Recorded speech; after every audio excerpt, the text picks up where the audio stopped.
Muadz bin Jabal radhiyallahu anhu meriwayatkan sabda Rasulullah sallallahu alaihi wasallam, "La tu'dhil imra'atun zawjaha fid dunya illa qalat zawjatuhu minal hurin 'ain, la tu'dhihi qatalakillah, fa innama huwa indaki dakhilun yushiku an yufarikaki ilaina."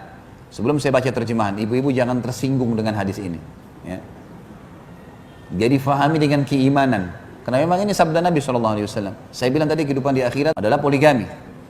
Dan di dunia setiap istri disuruh menjadikan suaminya sebagai penyebab masuk surga.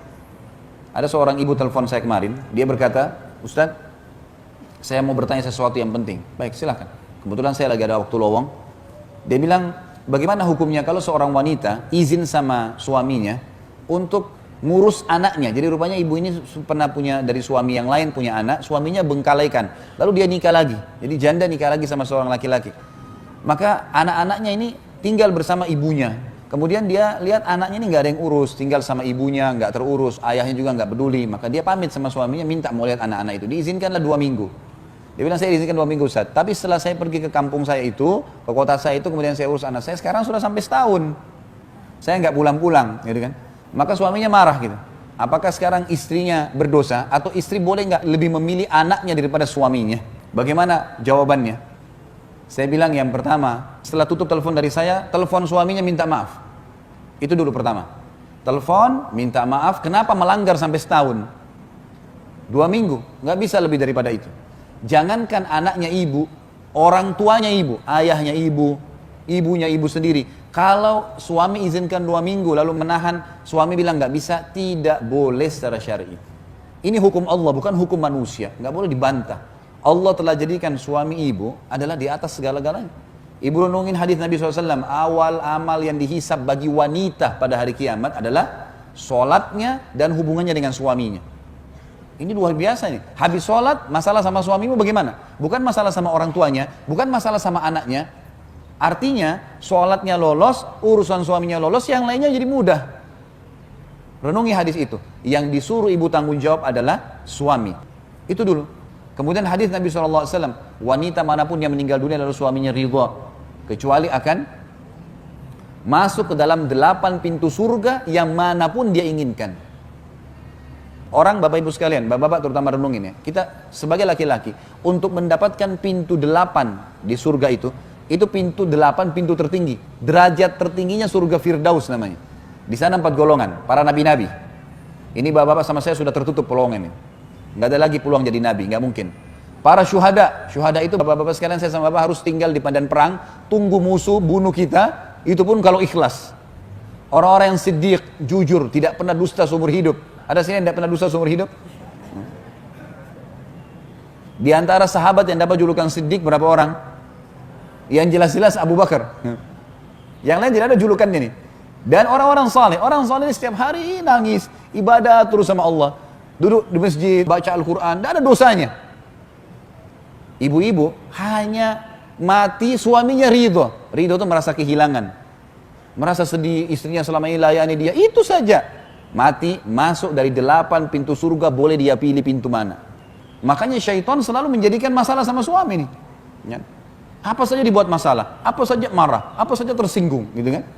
Hati-hati syaitan masuk ke pintu-pintu yang kadang-kadang tidak perlu marah, tidak perlu cemburu, tidak perlu iri, tapi masuk syaitan karena merusak. Kenapa nggak kemas baik-baik suami menjadi manusia, menjadi penyebab saya masuk surga? Bukan karena dia, tapi karena Allah. Jangan berkeluh kesah terlalu banyak. Kalau suaminya zalim, doakan supaya kita menghabiskan umur kita pada hal yang positif, gitu kan? Pada hal yang baik, itu yang kita maksudkan. Jadi saking besarnya pengaruh suami itu. Ya, sampai nggak boleh keluar tanpa izinnya. Kalau meninggal dengan dia ridho masuk surga, melayaninya. Apa kata Nabi SAW? Wanita manapun yang menjaga 5 waktu sholatnya, nggak disebutin sholat sunnah.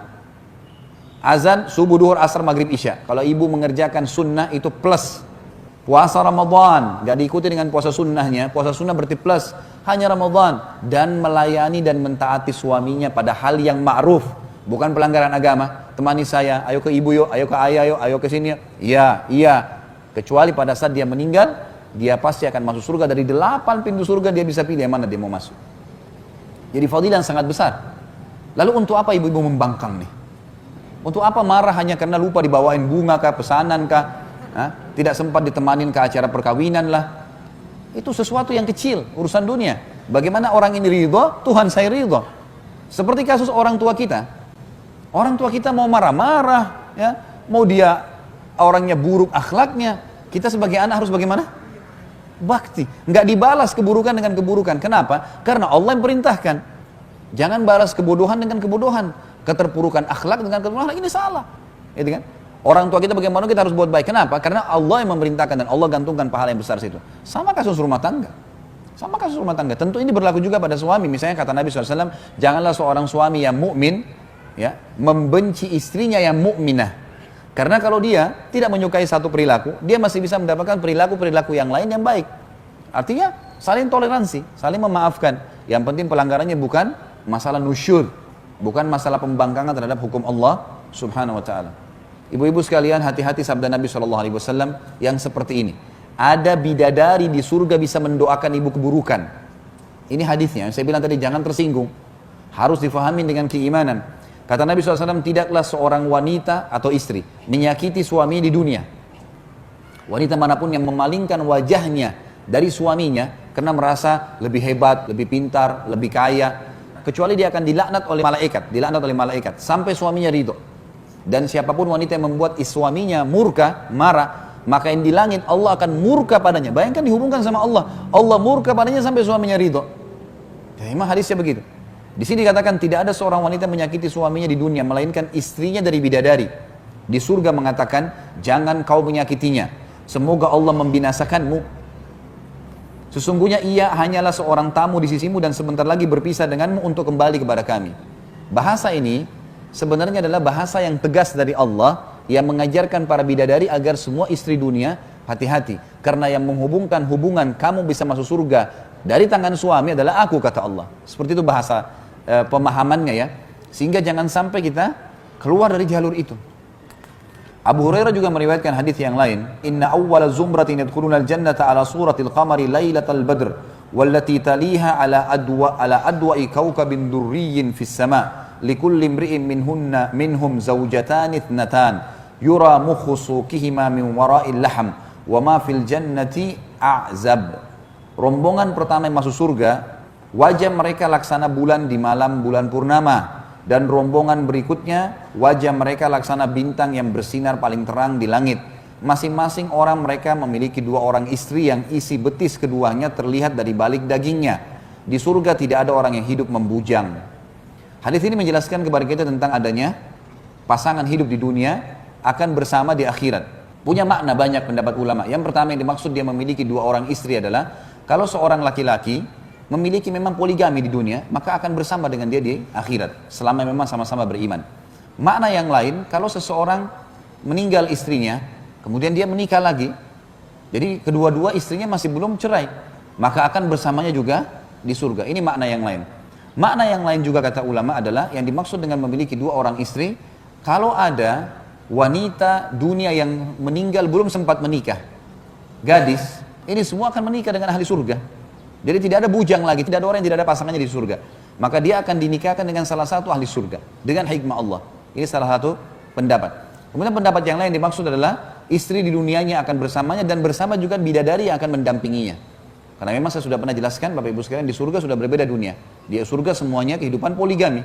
Memang sudah hikmah Allah seperti itu.